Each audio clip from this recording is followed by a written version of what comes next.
नमस्कार, आप देख रहे हैं उत्तर प्रदेश प्राइम। मैं हूं आपके साथ प्रियंका। लखनऊ में सीएम आवास पर बीजेपी कोर कमेटी की बैठक आयोजित की गई है। सीएम योगी आदित्यनाथ की अध्यक्षता में बैठक हो रही है। बैठक में प्रदेश के दोनों डिप्टी सीएम मौजूद हैं और वहीं बीजेपी प्रदेश अध्यक्ष भूपेंद्र चौधरी और प्रदेश संगठन महामंत्री धर्मपाल सिंह भी बैठक में मौजूद हैं। बैठक में 17 नगर निगम के मेयर प्रत्याशियों के नाम तय हो सकते हैं और साथ ही 199 नगर पालिका अध्यक्ष के लिए नाम भी तय होंगे।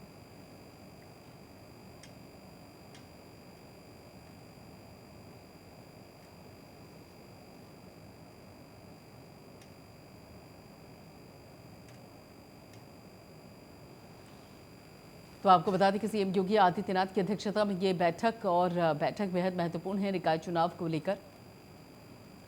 और दोनों डिप्टी सीएम यानी कि केशव प्रसाद मौर्य और उसके साथ साथ ब्रजेश पाठक दोनों ही उप मुख्यमंत्री इस बैठक में मौजूद हैं। मेयर प्रत्याशियों के नाम तय होंगे, ऐसी जानकारी सामने आ रही है। यानी कि जिताऊ और टिकाऊ प्रत्याशियों की सूची पर मंथन इस बैठक में किया जा रहा है और सीएम योगी की अध्यक्षता में ये बैठक है। तो बीजेपी कोर कमेटी की बैठक, सीएम योगी की अध्यक्षता में ये बैठक, दोनों डिप्टी सीएम बैठक में मौजूद और मेयर प्रत्याशियों के नाम पर आज मुहर लगने की संभावना है।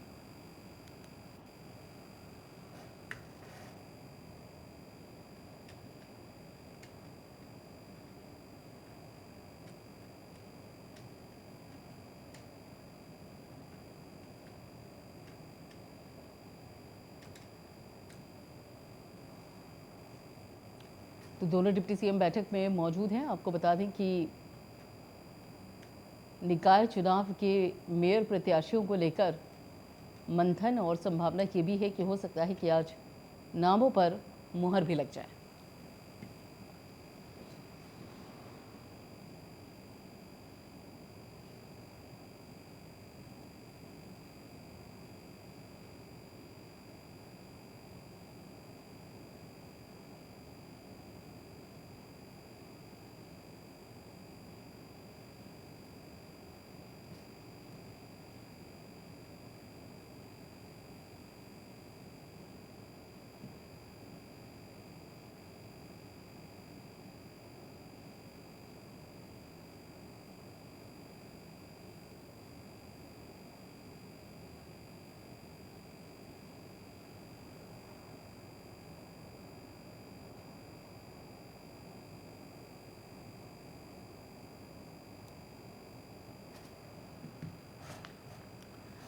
बाबा साहेब डॉक्टर भीमराव अंबेडकर की जयंती पर अंबेडकर महासभा की ओर से कार्यक्रम का आयोजन किया गया, जिसमें सीएम योगी आदित्यनाथ ने शिरकत की और इससे पूर्व उन्होंने हजरतगंज स्थित यहाँ पे बाबा साहेब की प्रतिमा पर माल्यार्पण किए और उन्हें श्रद्धांजलि दी। प्रदेश सरकार की ओर से बाबा साहेब को विनम्र श्रद्धांजलि अर्पित की है। कार्यक्रम को संबोधित करते हुए सीएम योगी आदित्यनाथ ने कहा कि पूर्व राष्ट्रपति रामनाथ कोविंद के करकमलों से बाबा साहब स्मारक और सांस्कृतिक केंद्र को बनाने का कार्य अब अंतिम चरण में है और बहुत जल्द अंबेडकर महासभा के पास अपना भव्य स्मारक होगा, जो कि पत्थरों का नहीं बल्कि बाबा साहब के विचारों और उनकी प्रेरणाओं को केंद्रित करेगा। बाबा साहब भीमराव अंबेडकर न केवल भारत बल्कि दुनिया के सभी दलित, शोषित, वंचितों की आवाज़ है। दुनिया के सबसे बड़े लोकतंत्र के लिए दुनिया का सबसे बड़ा संविधान बनाकर उन्होंने एक नए युग की शुरुआत की है।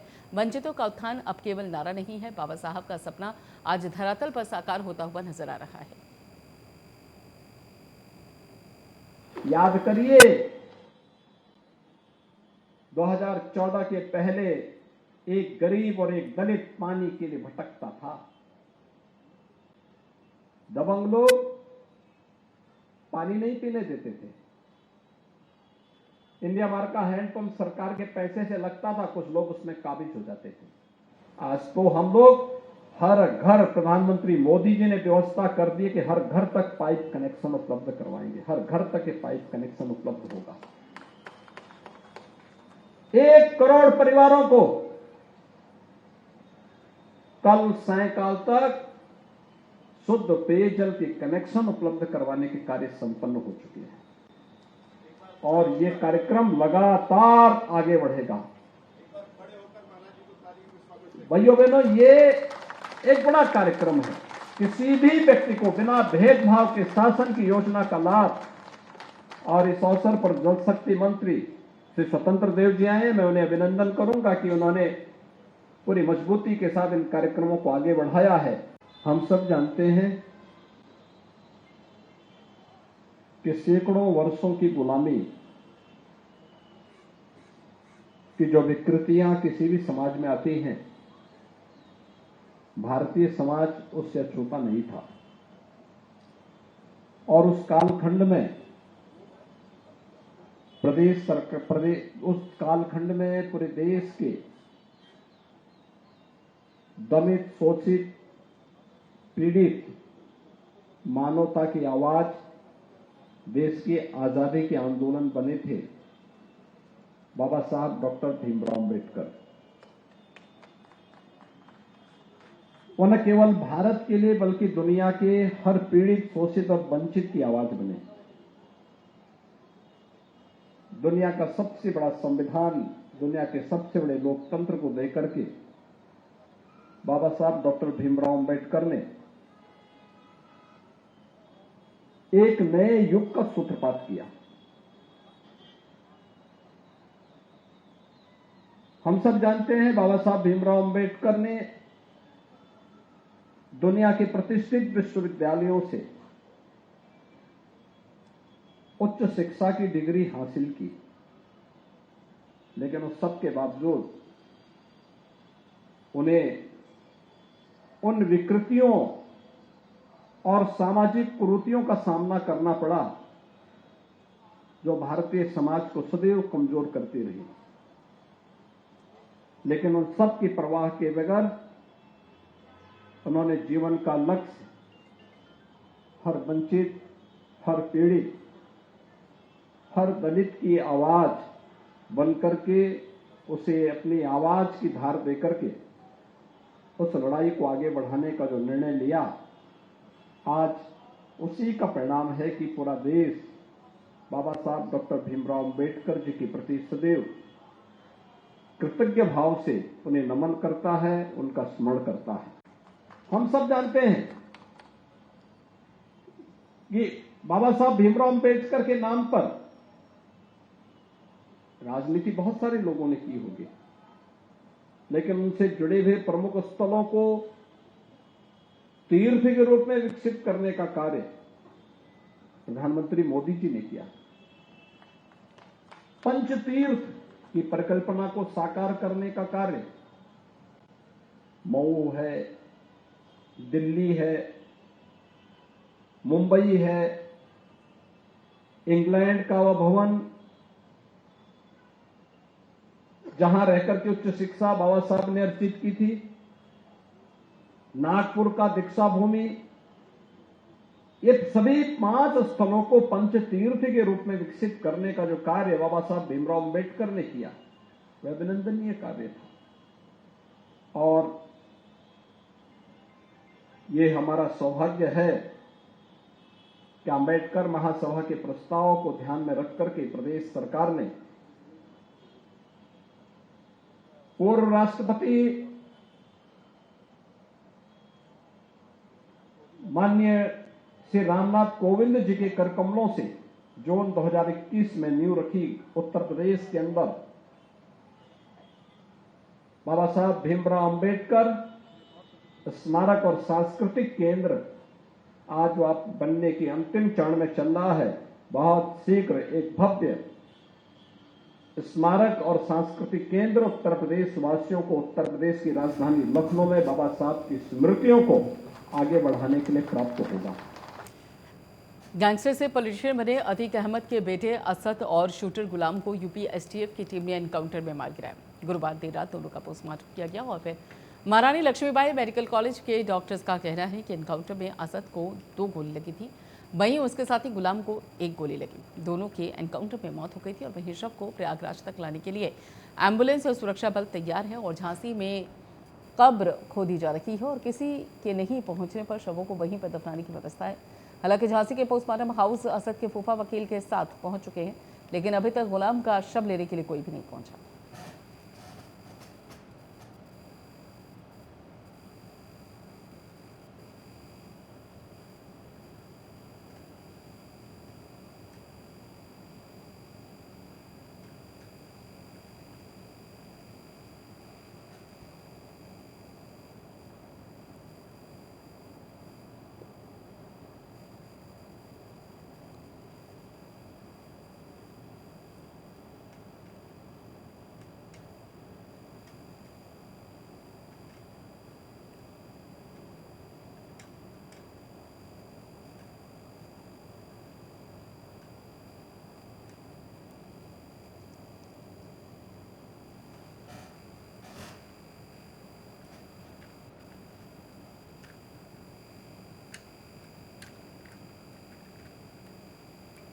जी अभी कुछ सिपाही आए थे चौकी इंचार्ज, वो बता गए थे कि आप लोग यहाँ तैयार रखें, हो सकता है वो 2 लाशें जो अतीक के लड़कों की है या उनके जो शूटर थे उनकी यहाँ पर आएंगी। अच्छा, तो कितना क्या आपको इसका साइज बताया गया है, किस तरीके से आप?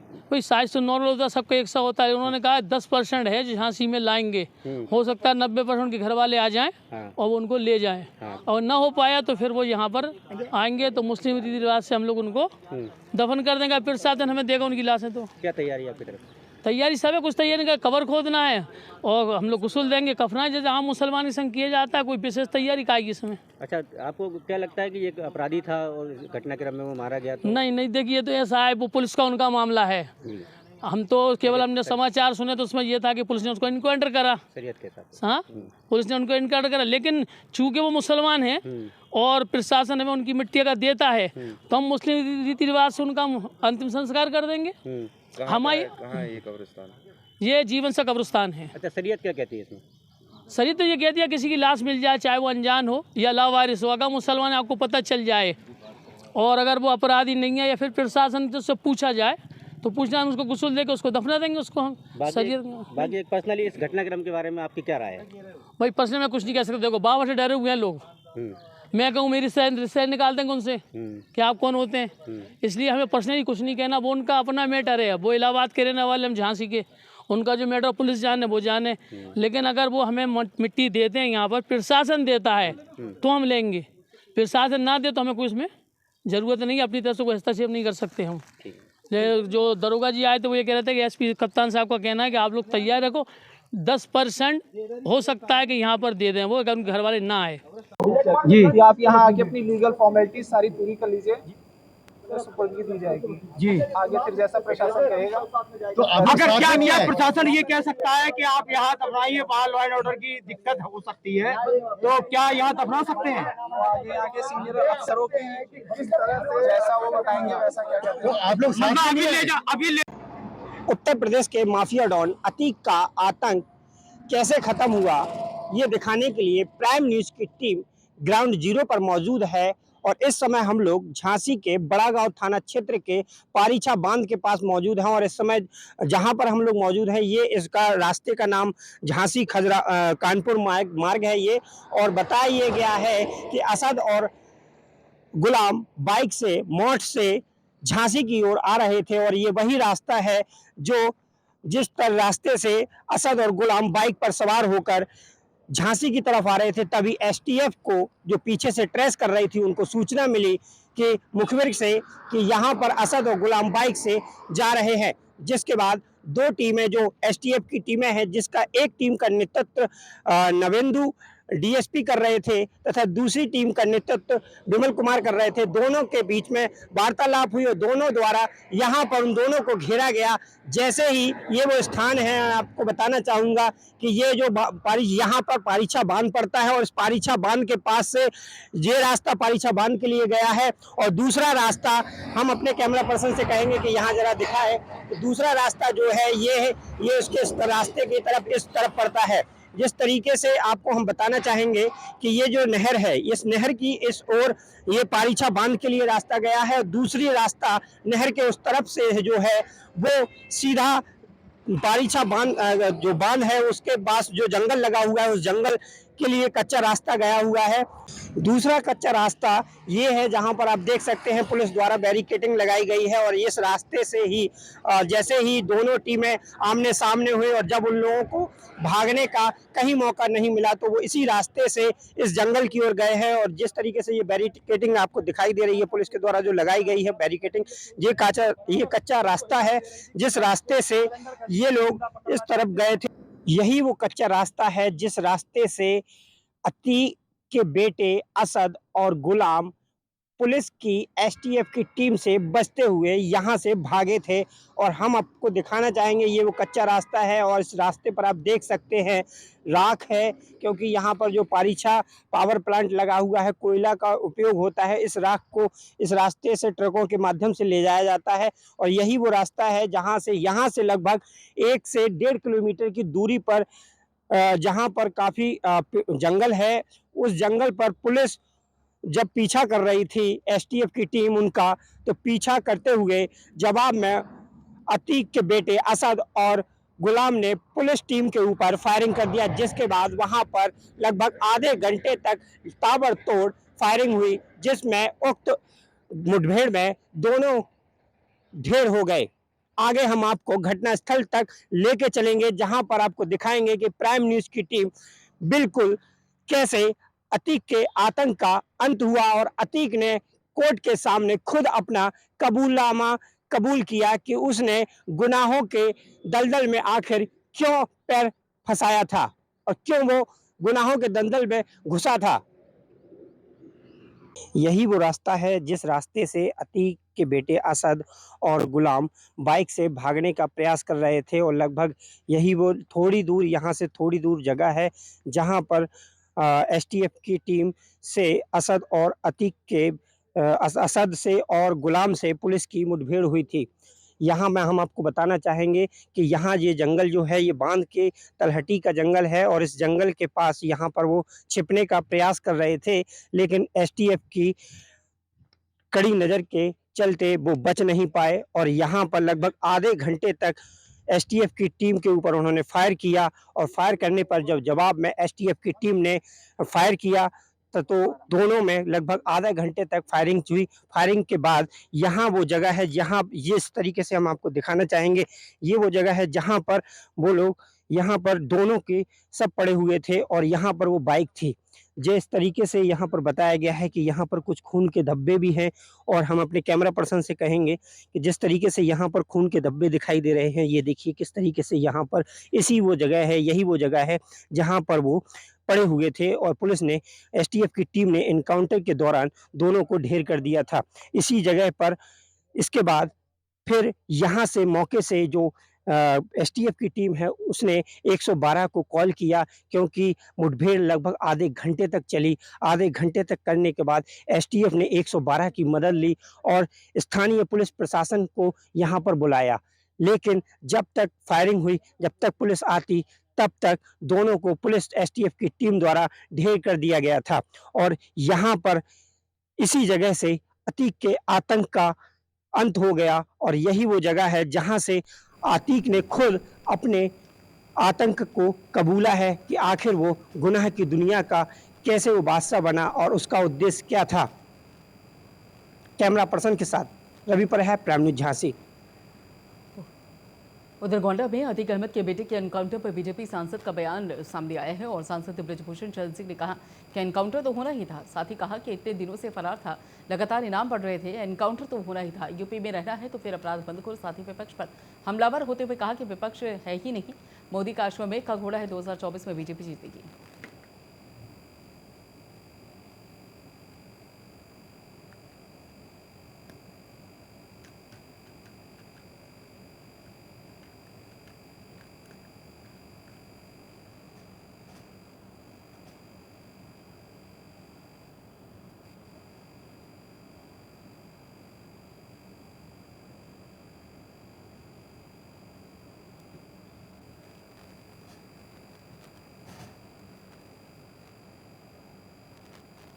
नोएडा में कोरोना के मामले बढ़ते जा रहे हैं और पिछले 24 घंटे में कोरोना के 130 मरीज सामने आए। 19 लोगों का इलाज अस्पताल में चल रहा है। नोएडा में कोरोना मरीजों का आंकड़ा 464 पहुंच गया है। वहीं नोएडा में पिछले 24 घंटे में 1800 के करीब कोरोना की जांच की गई है।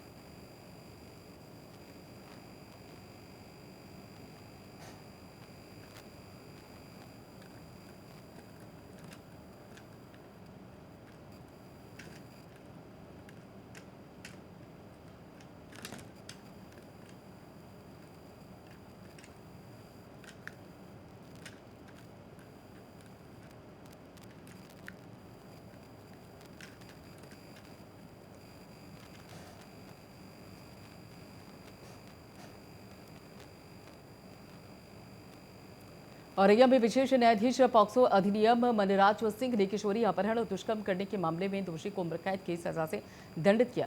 इसके साथ ही कोर्ट ने दोषी को 50,000 रुपए के अर्थदंड की सजा भी सुनाई। बता दें कि आरोपी ने 13 जुलाई 2017 को 15 साल के नाबालिग को बहला फुसलाकर दुष्कर्म की वारदात को अंजाम दिया था और इसके साथ ही आरोपी ने मुकदमा दर्ज कराने पर जान से मारने की धमकी दी थी।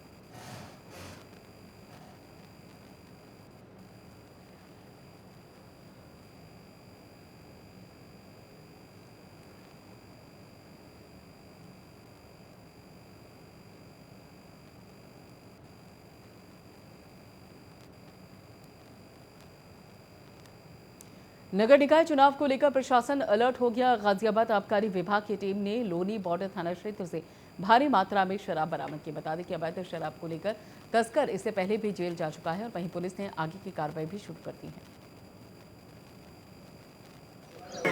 थाना लोनी बॉर्डर की पुलिस टीम के द्वारा और आबकारी टीम की संयुक्त दबिश टीला गांव में पड़ी थी। ये व्यक्ति पूर्व में भी नवंबर में शराब तस्करी में जेल जा चुका था और इसके विषय में इनपुट मिल रही थी कि कल इसके यहाँ चुनाव के पर्पज को देखते हुए एक बड़ी मात्रा में खेप उतरने वाली है। इसी पर संयुक्त रूप से टीम का गठित करके और इसमें दबिश का कार्यक्रम बनाया गया था और फील्डिंग लगाई गई थी।